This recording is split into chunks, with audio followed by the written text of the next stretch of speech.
জয় গৌর, জয় নিতাই। আজ 24শে অগ্রহায়ণ 1431 ও 10ই ডিসেম্বর মঙ্গলবার 2024 শ্রী চৈতন্য চরিতামৃত পাঠ করছি আমি। আজ আমি পাঠ করছি শ্রী চৈতন্য চরিতামৃতের আদিলীলা একাদশ অধ্যায়, শ্রী নিত্যানন্দ স্কন্ধ ও সাকার, শ্লোক 38 থেকে 41। ওং নমো ভগবতে বাসুদেবায়। ওং নমো ভগবতে বাসুদেবায়। ওং নমো ভগবতে বাসুদেবায়। জয় শ্রীকৃষ্ণ চৈতন্য প্রভু নিত্যানন্দ, শ্রী অদ্বৈত গদাধর শিবাসাদি গৌর ভক্তবৃন্দ। শ্লোক 38। শ্রী সদাশিব কবিরাজ বড় মহাশয়, শ্রী পুরুষোত্তম দাস তাহার তনয়। শ্লোকার্থ। শ্রী নিত্যানন্দ প্রভুর প্রধান ভক্তদের মধ্যে, হরে কৃষ্ণ, মধ্যে ত্রয়োবিংশতিতম ও চতুর্বিংশতিতম ভক্ত হচ্ছেন সদাশিব কবিরাজ ও তার পুত্র পুরুষোত্তম দাস, যিনি ছিলেন দশম গোপাল। ইতি শ্লোক 38। শ্লোক 39। আজন্ম নিমগ্ন নিত্যানন্দের চরণে, নিরন্তর বাল্যলীলা করে কৃষ্ণ শনে। শ্লোকার্থ। জন্ম থেকেই পুরুষোত্তম দাস নিত্যানন্দ প্রভুর শ্রীপাদ পদ্মের সেবায় মগ্ন ছিলেন এবং তিনি নিরন্তর শ্রীকৃষ্ণের সঙ্গে বাল্যলীলায় মগ্ন থাকতেন। তাৎপর্য। শিল ভক্তি সিদ্ধান্ত সরস্বতী ঠাকুর তার অনুভাষ্যে উল্লেখ করেছেন, পিতা সদাশিব কবিরাজ এবং পুত্র নাগর পুরুষোত্তম চৈতন্য ভাগবতে মহাভাগ্যবান বলে বর্ণিত হয়েছেন। তারা বৈদ্য কুলোদ্ভূত ছিলেন। গৌর গণোদ্দেশ দীপিকায় 156 বর্ণনা বলা হয়েছে যে সদাশিব কবিরাজ হচ্ছেন চন্দ্রাবলী নামক শ্রীকৃষ্ণের অত্যন্ত প্রিয় গোপিকা। 149 ও 200 শ্লোকে উল্লেখ করা হয়েছে যে সদাশিব কবিরাজের পিতা কংসারী সেন হচ্ছেন ব্রজের রত্নাবলী নামক গোপিকা। সদাশিব কবিরাজের পরিবারের সকলেই ছিলেন শ্রী চৈতন্য মহাপ্রভুর মহান ভক্ত। পুরুষোত্তম দাস ঠাকুর মাঝে মাঝে চাকদহ ও শিমুরালী রেল স্টেশনের নিকটে সুখসাগর নামক স্থানে বাস করতেন। পুরুষোত্তম ঠাকুরের প্রতিষ্ঠিত বিগ্রহগণ পূর্বে বেলেডাঙ্গা গ্রামে প্রতিষ্ঠিত ছিলেন, কিন্তু সেই মন্দির ধ্বংস হয়ে যাওয়ার পর শ্রী বিগ্রহগণকে সুখসাগরে নিয়ে আসা হয়। সেই মন্দিরটিও যখন গঙ্গা গর্ভে লীন হয়ে যায়, তখন শ্রী জাহ্নবা মাতার শ্রী বিগ্রহগণের সঙ্গে পুরুষোত্তম দাস ঠাকুরের বিগ্রহ সাহেবডাঙ্গা বিড়ি গ্রামে আনিত হন।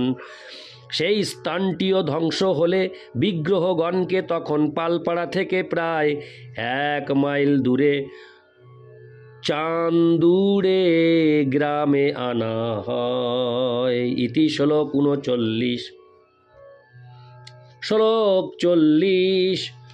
তার পুত্র মহাশয় শ্রী কানু ঠাকুর, যার দেহে রহে কৃষ্ণ প্রেমামৃতপুর। শ্লোকার্থ। অত্যন্ত সম্মানিত ভদ্রলোক শ্রী কানু ঠাকুর ছিলেন পুরুষোত্তম দাস ঠাকুরের পুত্র। তিনি এত মহান ভক্ত ছিলেন যে শ্রীকৃষ্ণ সর্বদা তার দেহে বিরাজ করতেন। তাৎপর্য। শিল ভক্তি সিদ্ধান্ত সরস্বতী ঠাকুর তার অনুভাষ্যে উল্লেখ করেছেন, কানু ঠাকুরের শ্রীপাঠ ছিল বোধখানা। ঝিকরগাছা ঘাট স্টেশনে নেমে কপোতাক্ষ নদ দিয়ে নৌকাপথে অথবা স্থলপথে 2 বা 2.5 মাইল দূরে শ্রীপাঠ বোধখানা। সদাশিবের পুত্র ছিলেন পুরুষোত্তম ঠাকুর এবং তার পুত্র হচ্ছেন কানু ঠাকুর। কানু ঠাকুরের বংশধরেরা পুরুষোত্তম ঠাকুরকে নাগর পুরুষোত্তম থেকে পৃথক ব্যক্তি বলে থাকেন। তারা বলেন, দাস পুরুষোত্তম বলে যিনি গৌর গণোদ্দেশ দীপিকায় উল্লিখিত হয়েছেন এবং যিনি ব্রজলীলায় স্তোক কৃষ্ণ তিনি কানু ঠাকুরের পিতা, কিন্তু গৌর গণোদ্দেশ দীপিকায় বৈদ্য বংশোদ্ভূত সদাশিবের পুত্র পুরুষোত্তমী নাগর পুরুষোত্তম বলে উল্লিখিত হয়েছে। এই নাগর পুরুষোত্তম ব্রজলীলার দাম নামক সখা। কথিত আছে যে কানু ঠাকুরের জন্মের ঠিক পরেই তার মাতা জাহ্নবা অপ্রকট হন। যখন তার বয়স মাত্র 12 দিন, তখন নিত্যানন্দ প্রভু শিশুটিকে স্বীয় ভবন খড়দয়ে নিয়ে যান।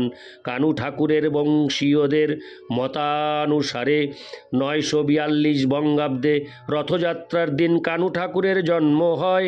শিশুকাল থেকেই তার কৃষ্ণ ভক্তি পরায়ণতা দেখে নিত্যানন্দ প্রভু তার নাম দিয়েছিলেন শিশু কৃষ্ণদাস। তার বয়স যখন 5 বছর, তখন তিনি ঈশ্বরী জাহ্নবা মাতার সঙ্গে বৃন্দাবনে যান এবং শ্রীজীব গোস্বামী প্রমুখ ব্রজবাসীগণ তার ভাবাদি দর্শন করে তাকে কানাই ঠাকুর নাম প্রদান করেন। কানু ঠাকুরের পরিবারে প্রাণবল্লভ নামক শ্রী রাধাকৃষ্ণ বিগ্রহ সেবিত হয়ে আসছেন। কথিত আছে যে শ্রীমন্মহাপ্রভুর শ্রীমন্মহাপ্রভুর আবির্ভাবের বহু পূর্ব থেকে তার পরিবারে এই শ্রীবিগ্রহ পূজিত হচ্ছেন। মারাঠিরা যখন বঙ্গদেশ আক্রমণ করে, তখন কানু ঠাকুরের জ্যেষ্ঠ পুত্রের সন্তানগণ ব্যতীত বংশীবদন প্রমুখ অন্যান্য পুত্ররা বোধখানা ত্যাগ করে পলায়ন করেন এবং নদিয়া জেলার অন্তর্গত ভাজনঘাট নামক গ্রামে গিয়ে বাস করেন। কানু ঠাকুরের কনিষ্ঠ সন্তানদের মধ্যে হরিকৃষ্ণ গোস্বামী নামে জনৈক ব্যক্তি বর্গীর হাঙ্গামা মেটাবার পর বোধখানায় আসেন। ইনি প্রাণবল্লভ নামে আর একটি নতুন বিগ্রহ স্থাপন করেন। এখনও বোধখানা গ্রামে কানাই ঠাকুরের জ্যেষ্ঠ সন্তানের বংশধরদের মধ্যে প্রাচীন শ্রী প্রাণবল্লভ এবং কনিষ্ঠ পুত্রের বংশধরদের মধ্যে নতুন প্রতিষ্ঠিত প্রাণবল্লভের সেবা হচ্ছে। খেতুরির উৎসবে জাহ্নবা দেবী ও বীরভদ্র প্রভুর সঙ্গে কানু ঠাকুরও সেখানে উপস্থিত ছিলেন। কানু ঠাকুরের পরিবারভুক্ত মধাবাচার্য শ্রী নিত্যানন্দ প্রভুর কন্যা গঙ্গা দেবীকে বিবাহ করেন। পুরুষোত্তম ঠাকুর ও কানু ঠাকুর উভয়েরই বহু ব্রাহ্মণ শিষ্য ছিল। কানু ঠাকুরের অধিকাংশ শিষ্যই মেদিনীপুর জেলার শিলাবতী নদীর ধারে গড়বেতা নামক গ্রামে বাস করেন। ইতি শ্লোক 40। শ্লোক 41। মহাভাগবত শ্রেষ্ঠ দত্ত উদ্ধারণ সর্বভাবে সেবে নিত্যানন্দের চরণ। শ্লোকার্থ। দ্বাদশ গোপালের 11তম গোপাল উদ্ধারণ দত্ত ছিলেন নিত্যানন্দ প্রভুর এক মহান ভক্ত। তিনি সর্বতোভাবে নিত্যানন্দ প্রভুর শ্রীপাদ পদ্মের সেবা করেছিলেন। তাৎপর্য। শিল ভক্তি সিদ্ধান্ত সরস্বতী ঠাকুর তার অনুভাষ্যে উল্লেখ করেছেন। গৌর গণোদ্দেশ দীপিকায় 129 বর্ণনা করা হয়েছে যে উদ্ধারণ দত্ত ঠাকুর হচ্ছেন ব্রজের সুবাহু নামক গোপ বালক। উদ্ধারণ দত্তের নিবাস ছিল হুগলি জেলার অন্তর্গত 30 বিঘা স্টেশনের নিকটবর্তী সরস্বতী নদীর তটস্থিত সপ্তগ্রামে। পূর্বে সপ্তগ্রাম ছিল বাসুদেবপুর, বাঁশবেড়িয়া, কৃষ্ণপুর, নিত্যানন্দপুর, শিবপুর, শঙ্খনগর ও সপ্তগ্রাম। এই 7টি গ্রাম নিয়ে একটি মস্ত বড় শহর। ইংরেজদের রাজত্বকালে প্রভাবশালী বণিক সম্প্রদায়ের দ্বারা, বিশেষ করে সপ্তগ্রামের সুবর্ণ বণিক সম্প্রদায়ের দ্বারা কলকাতা শহরের উন্নয়ন হয়। তারা কলকাতার সর্বত্র তাদের ব্যবসা প্রতিষ্ঠা করেন এবং গৃহ নির্মাণ করেন। তারা কলকাতার সপ্তগ্রামী বণিক সম্প্রদায় বলে পরিচিত ছিলেন এবং তাদের অধিকাংশই ছিলেন মল্লিক অথবা শীল বংশোদ্ভূত। কলকাতা শহরের অর্ধেকেরও বেশি ছিল তাদের দখলে। উদ্ধারণ দত্ত ঠাকুর এই বণিক সম্প্রদায়ভুক্ত ছিলেন। আমাদের পূর্বপুরুষও সেই সম্প্রদায়ভুক্ত এবং তারাও সপ্তগ্রামের অধিবাসী ছিলেন। কলকাতার মল্লিকেরা শীলদে এই দুটি শাখায় বিভক্ত সমস্ত মল্লিক ও দে পরিবারই মূলত একই বংশ ও গোত্র সম্ভূত। পূর্বে আমরাও দে পরিবারভুক্ত ছিলাম, যারা মুসলমান শাসকবর্গের সঙ্গে ঘনিষ্ঠভাবে যুক্ত ছিলেন এবং মল্লিক উপাধি প্রাপ্ত হয়েছিলেন। চৈতন্য ভাগবতের অন্তখণ্ডের ৫ম অধ্যায়ে বর্ণনা করা হয়েছে যে উদ্ধারণ দত্ত ঠাকুর ছিলেন অত্যন্ত উদার এক মহান বৈষ্ণব। তিনি জন্ম থেকেই নিত্যানন্দ প্রভুর সেবার অধিকার লাভ করেছিলেন। সেখানে বর্ণনা করা হয়েছে যে কিছুদিন খড়দয়ে থেকে নিত্যানন্দ প্রভু তার পার্শ্বদসহ সপ্তগ্রামে এসেছিলেন এবং ত্রিবেণীর তীরে উদ্ধারণ দত্ত ঠাকুরের গৃহে বাস করেছিলেন। উদ্ধারণ দত্ত ঠাকুর যে সুবর্ণ বণিক সম্প্রদায়ে জন্মগ্রহণ করেছিলেন তা প্রকৃতপক্ষে বৈষ্ণব সম্প্রদায়। তারা ছিলেন স্বর্ণ ব্যবসায়ী।